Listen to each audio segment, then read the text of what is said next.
To begin. It has not began yet. I don't know how delayed it's going to be. Hopefully it's not going to be super delayed. But tonight we are going to be tuning in. Aren't you excited for this? Aren't you?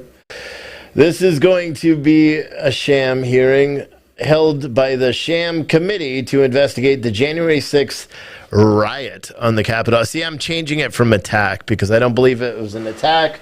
I believe it was a riot and not an attack. Got to put on the yeet hat because, well, I haven't cut my hair in a little bit, and it's getting long. My beard, too. My beard's kind of all pushed up. Got to trim it. Look at all the gray. Look at this. I'm getting old. I am getting old. For anyone just tuning in, I actually did a whole episode a couple hours ago. Well, no, an hour ago. I ended it about an hour ago. My normal Wake Up America episode is already available as a podcast. It's already available on demand on citizenstringer.tv. It's on Facebook and YouTube and Twitch and all that shit too. So you could find it there. I prefer if you listen to it as a podcast, download it, leave a review. If you want to leave a bad review, that's okay. Just listen to the whole damn thing because even bad reviews actually help us too, which a lot of people don't realize because it still shows engagement. Same thing with the thumbs down on YouTube. It still does the same thing. It shows engagement. Therefore, maybe someday if YouTube actually does their job, they will, give us what we got to get. But yeah, we're waiting for this hearing to begin. January 6th committee is meeting to deliver a report recommending contempt charges against Stephen Bannon. Now, this is kind of interesting. Let me find... I had a nice article up a minute ago, and I forgot where it went. That kind of described everything. So, one day before, let me find a different article. They're all going to be slanted horribly, but we're waiting for this hearing to start. Hold on, let me try to find... let me just try to find one that's not incredibly left-leaning. It's pretty damn hard because the media right now is just completely left-leaning. I'd like to... Well, it's funny because conservatives aren't really writing about it. Here's one. This is a local. Fox 29 Philly. All right, so a House committee tasked with investigating the January 6th Capitol insurrection is moving swiftly Tuesday to hold at least one of Donald Trump's allies in contempt as the former president is pushing back on the probe with a new lawsuit. Trump is aggressively trying to block the committee's work by directing former White House aide Stephen Bannon not to answer questions in the probe while also suing the panel to try to prevent Congress from obtaining former White House documents. But lawmakers on the House committee say they will not back down as they gather facts and testimony about the attack involving Trump supporters that left dozens of police officers injured, sent lawmakers running for their lives, and interrupted the certification of President Joe Biden's victory. Not my words.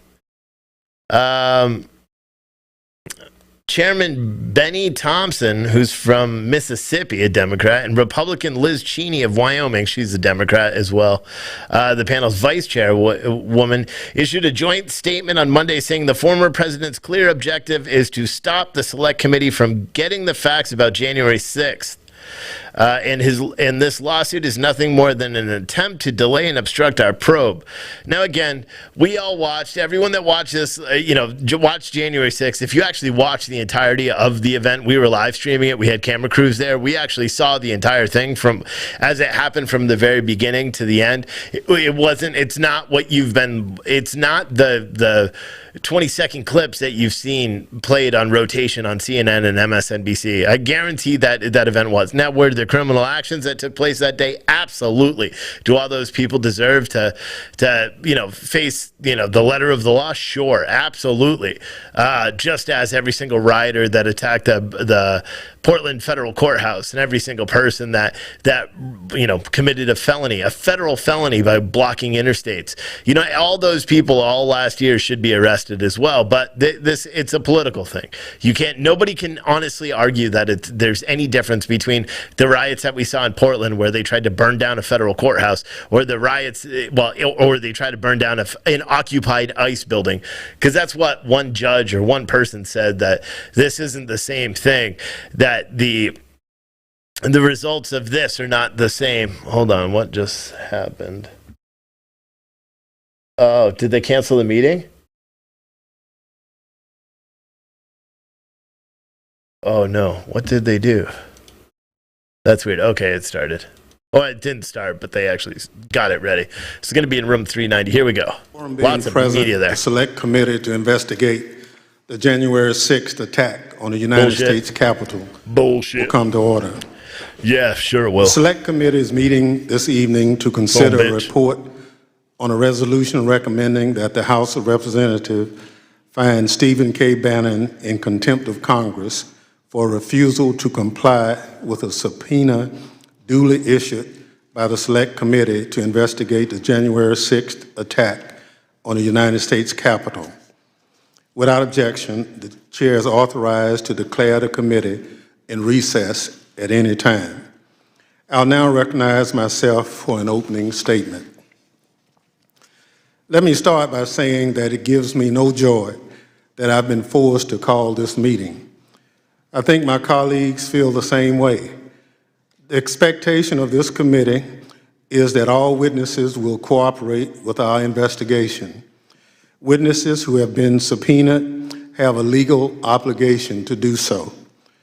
And when you think about what we're investigating, a violent attack on the seat of our democracy perpetrated by fellow citizens on our Constitution, an attempt to stop the certification of an election.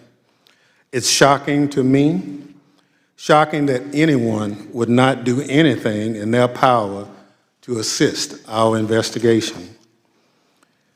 So it's a shame that Mr. Bannon has put us in this position, but we won't take no for an answer.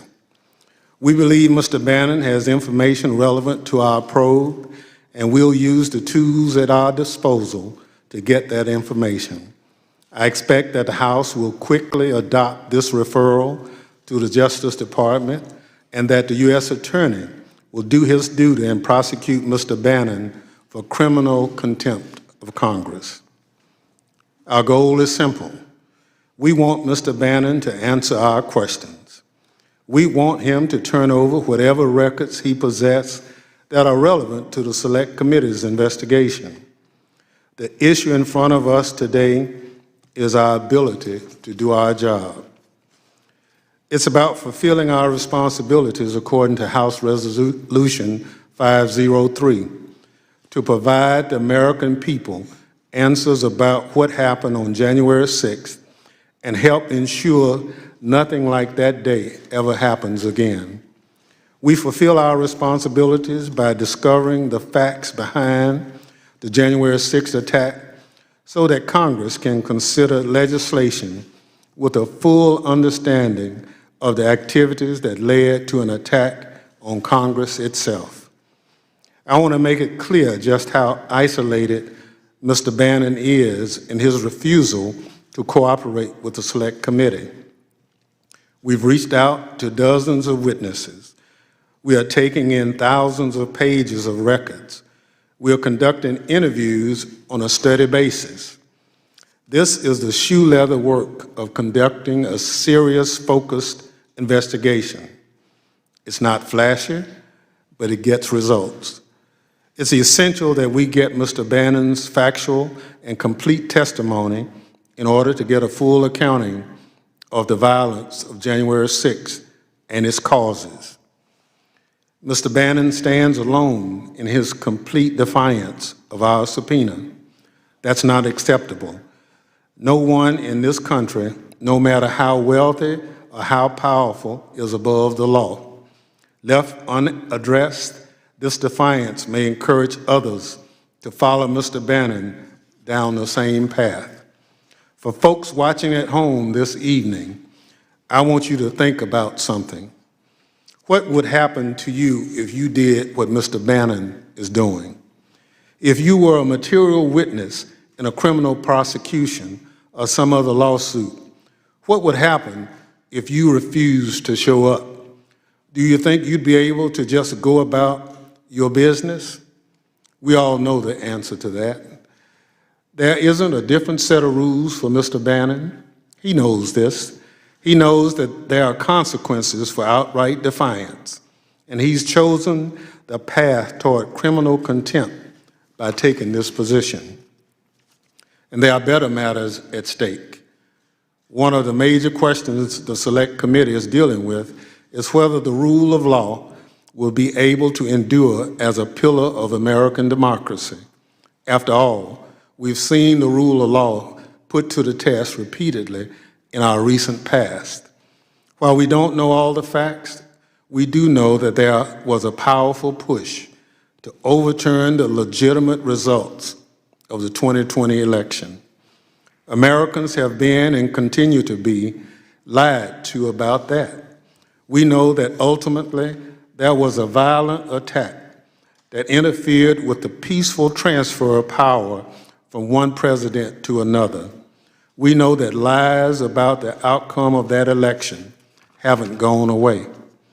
And now we have a key witness who's flat out refusing to comply with a congressional subpoena and cooperate with our investigation. The rule of law remains under attack right now. If there are no accountability for these abuses, if there are different sets of rules for different types of people, then our democracy is in serious trouble. As chair of this committee, I won't allow further harm to the rule of law in the course of our work. Mr. Bannon will comply with our investigation, or he will face the consequences. Maybe he's willing to be a martyr to the disgraceful cause of whitewashing what happened on January 6th, or demonstrating his complete loyalty to the former president. So I want our witnesses to understand something very plainly. If you're thinking or following the path Mr. Bannon has gone down, you are on notice that this is what you'll face. The process we began tonight is a grave one. It seldom happens, and we'd rather avoid it altogether. But it's not reserved just for Steve Bannon. If other witnesses defy this committee, if they fail to cooperate, we will be back in this room with a new report with the names of whoever else mistakenly believes that they are above the law.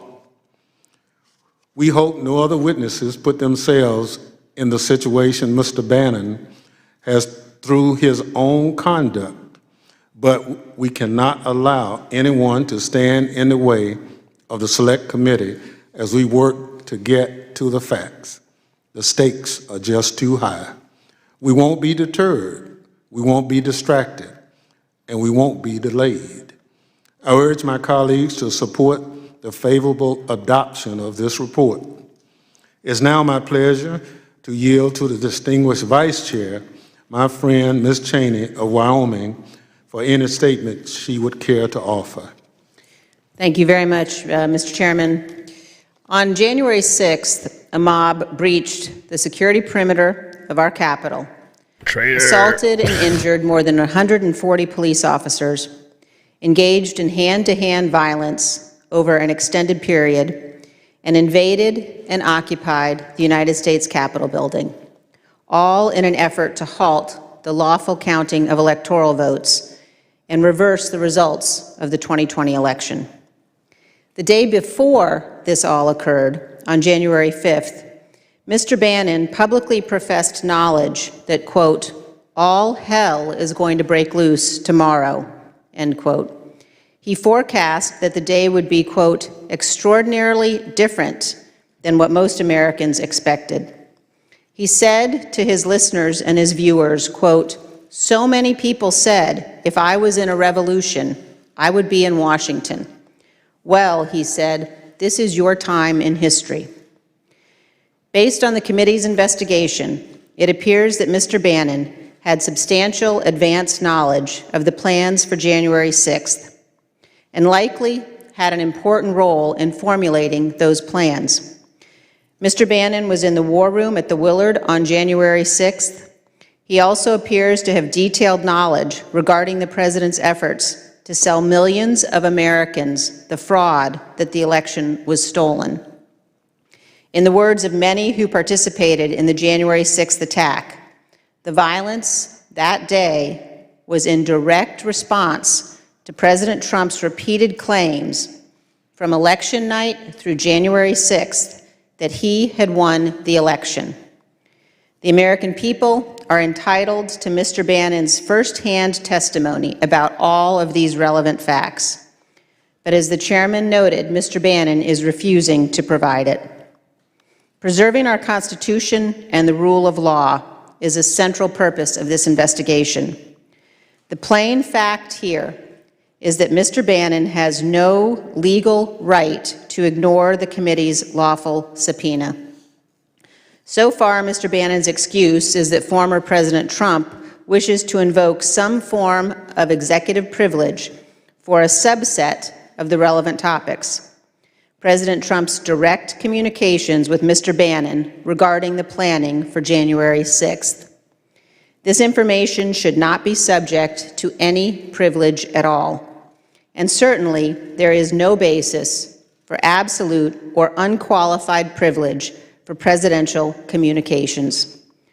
More important now, there is no conceivably applicable privilege that could shield Mr. Bannon from testimony on all of the many other topics identified in this committee's subpoena.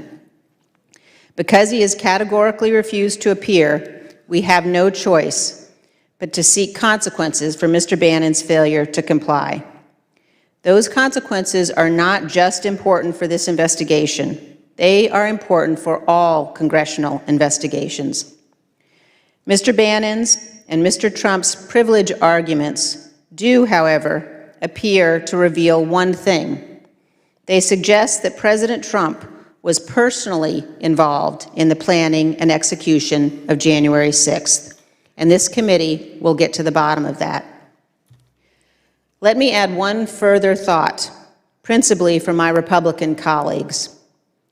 We all agree that America is the greatest nation on the face of God's earth.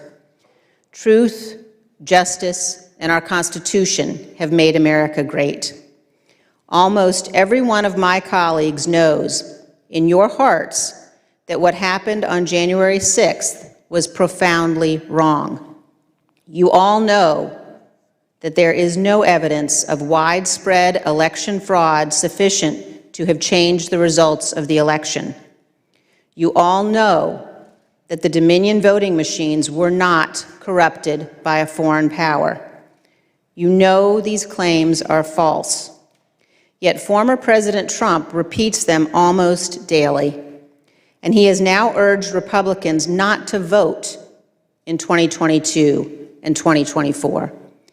This is a prescription for national self-destruction. Wait, no he didn't. No he didn't. I What asked a fucking my lying colleagues, asshole. No he didn't. please consider the fundamental He's questions endorsing- of right and wrong whoa, here. Whoa. She The just American lied. people She's must not know what under oath. happened. Whoa, They must shut know- the fuck up. Yo, she just lied. I am sorry for interrupting this asshole. She is not a Republican, mind you, and it ticks me off that she has that title and that she was elected by Republicans.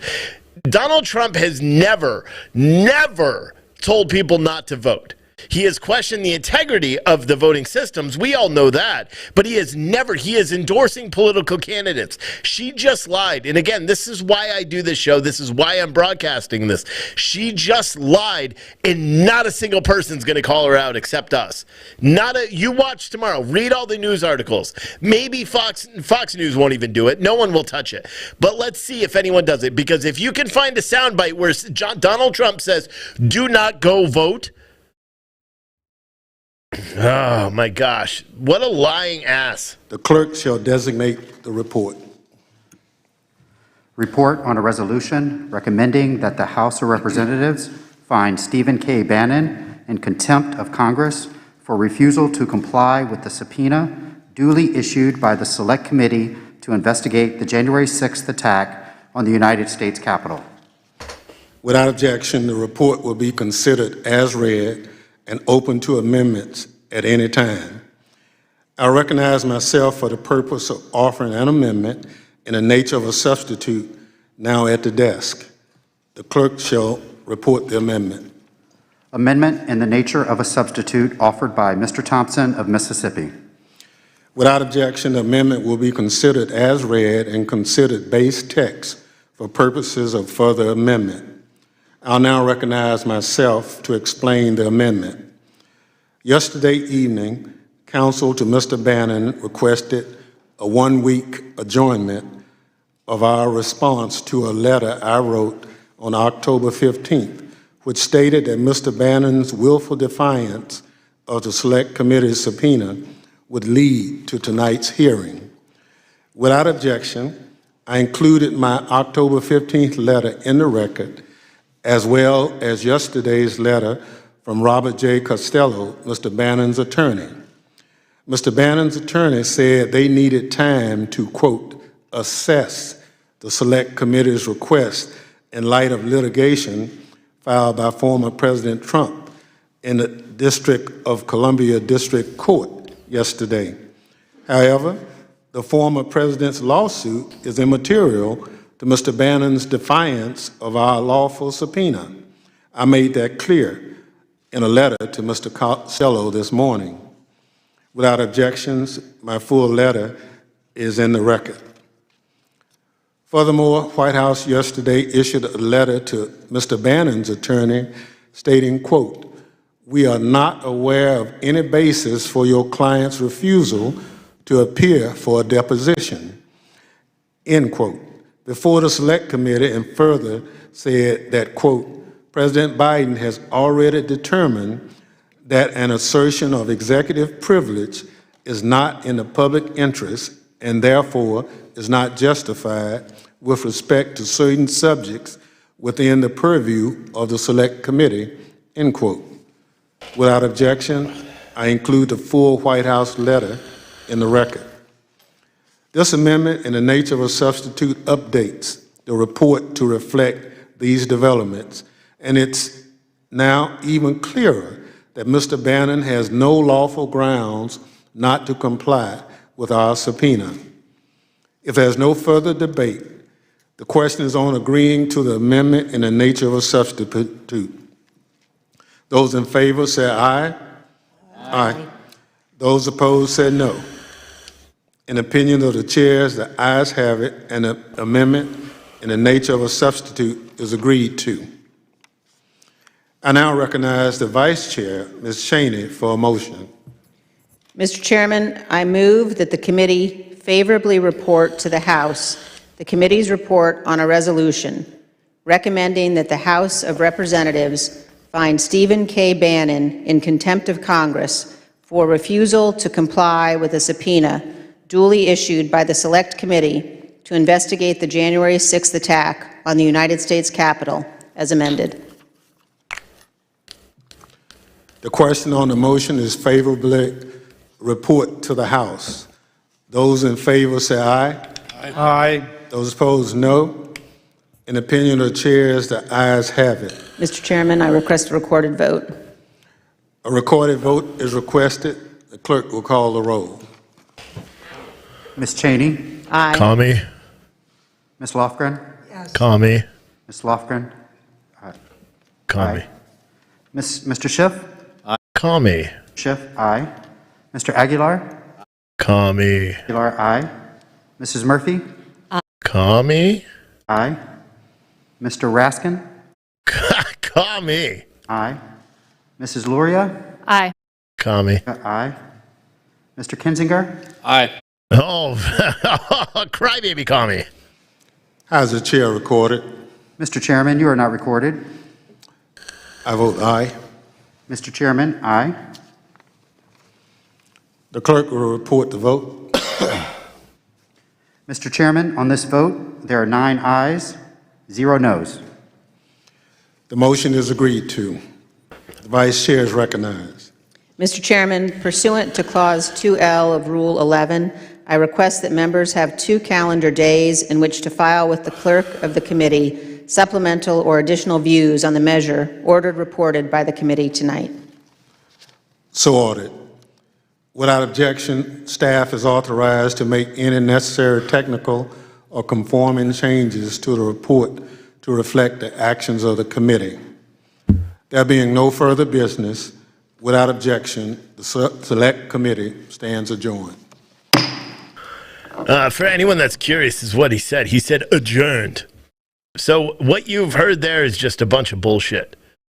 All right, that was a bunch of bullshit. If you didn't know, that was a bunch of bullshit. It was a waste of time. Now they're going to send it to the House. The House is probably going to vote on it because the House has a Democratic majority. Then the Department of Justice is going to weigh over. The Department of Justice doesn't go after anybody but Trump supporters now, seemingly. So they may do it. They may go after Stephen Bannon. Who actually knows? It's all bull. It's all bull. I mean, no matter how you look at it, it's all bull. You know what I mean? If you really wanted to investigate what happened on January 6th, you got to investigate everything that happened from, let's say, June of 2015 on. Okay? You got to look at how the media and you got to look into all the Russia stuff. You got to look into Jake Sullivan specifically. You got to look into all that, the Durham report. You got to look into all that stuff. You got to look into how the media pressured or put this undue pressure on in criticism all the time on President Trump. How every single thing that he said, no matter what he said, was convoluted into some grand, lie. Every single thing. Do you want to talk about the big lie? The big lie is the fact that our government in our country right now is pretending like all the stuff that really matters is irrelevant, and we're wasting time on this. Well, we have a supply chain crisis. We have taxes that are going to go through the roof. We have inflation through the roof. We have jobless numbers that are horrible. We have people that are dying left and right, and everybody continues to just say, oh, we got to do this, we got to do that. All the opposite of what. If you want to know right now what would fix America 100%, reverse every single thing that has been done in the past 9 months, and we will have America back. Reverse every single thing, every single policy that was put into place, every single politician that was put into office, every single thing in the past 9 months. If you reverse it, I don't give a fuck who is president. Our country will be in a better place, because right now, nothing that we do, nothing that anybody does is going to make this country a safe and prosperous place. The path that we're heading down right now is demise. That is what's going to happen to our country. These politicians that sit up here getting $192,000 a year just in our taxpayer dollars, not including all the lobbying fees and all the special interest fees and all the money they make on the market, those people do not care about people. You want to know the people who do care? They're the people, the frontline workers that got fired today for not going along with some bullshit vaccination mandate. The people that are sitting at home wondering, okay, are they going to be able to feed their kids because all this tax inflation? The people that are sitting at home pulling out their kids' college scholarships because they have no faith in the financial system anymore. The people that are sitting at home losing their businesses because of vaccine mandate requirements and all this stuff that has happened, all these different the pandemic shutdowns, and all the people that lost their businesses, all the people that were affected by that. Those are the people that you're starting to wake up and that are going to just sit. They're the people that are suffering. None of those people, the Capitol Police, I saw, and I know what happened on January 6th. Don't get me effed up. What happened on January 6th was a criminal offense. But to me, there was no difference in what happened on January 6th to what happened on January 3rd, and what happened on December 31st, and what happened in Chicago, and what happened in Minneapolis, and what happened in Milwaukee, and what happened in Portland, and what happened in New York, and what happened in Louisville, and what happened in Denver, and what happened in Seattle, what happens in Los Angeles, what happened in Tampa. There's no difference. The only difference now is they were directly affected. These rich-ass, stupid people that were elected by us, apparently, $192,000 a year, 435 of them or whatever. Think about how much taxpayer dollar was in there that day, and not a single fucking one of them gives a shit about you or I. Not a single one of them cares about us. That's why they're doing this sham. You want to understand why this stuff is happening right now? It's all by design. It is to kill our country. And it's going to keep happening because nobody stands up and does anything.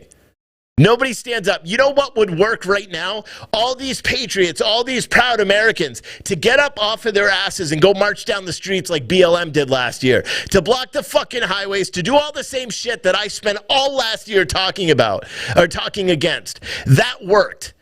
It worked. Look what now we have. We have CRT. We have bullshit racial equality meetings and all these, all this stuff.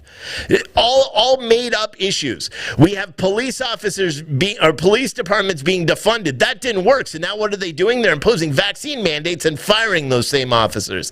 That's what's happening. Our country is imploding, and we're not doing anything about it.